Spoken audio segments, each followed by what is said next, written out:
So maybe that's what we should call it. We should call it the unmethod. The not method? The no method. Methodless. Methodist. No, that's something totally different.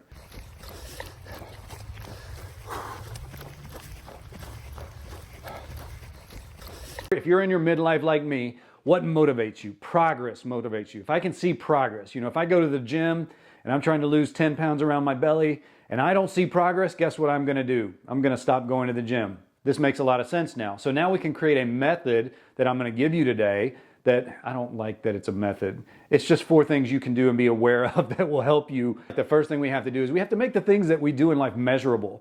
Meaning if we're reading books, how many books are we going to read this year? Make it measurable. In the case of, let's use weight loss, it's just easy. In the case of lose 10 pounds, we're not going to make lose 10 pounds the goal. Create a habit of run a mile a day or walk a mile a day every day.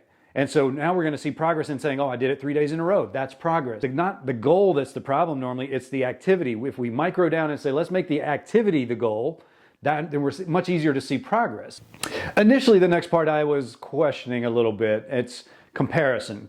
And so I added, because I don't like comparison mode. I know you probably don't either, and I don't think it serves us on the big picture. But in this case, what I do want is some constructive comparison. I want to know what other people are doing to help solve the problems that I have or help do the thing that I want to do. I want to know what they're doing, and I'm not going to compare myself directly to them, but I do want to compare my progress at this point to their progress at that point. Meaning compare your chapter 1 with someone else's chapter 1.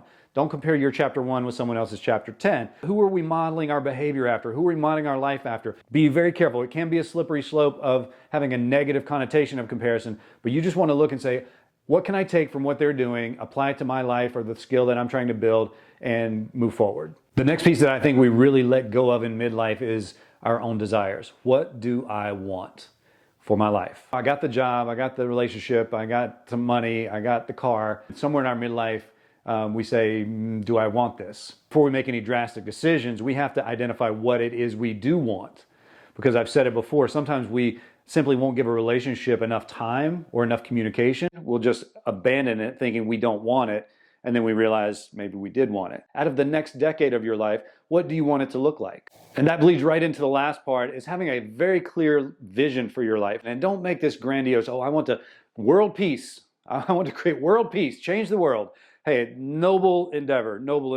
You're never going to do it, right? Change your world. You've all heard that before. I forget who said it. Who do I want to become in the next 12 months that will sustain me through the next decade? So the unmethod to really navigate these significant changes that we're going to have in our midlife are make the things you're doing measurable. Create some constructive comparison between you and the people doing the thing you want to do. Really get in touch with your own desires. What do you want out of your life? And then create a clear vision for your life. See it, feel it, breathe it. Become that version of your life that you want. And that's really the 4 parts of really navigating these challenging changes.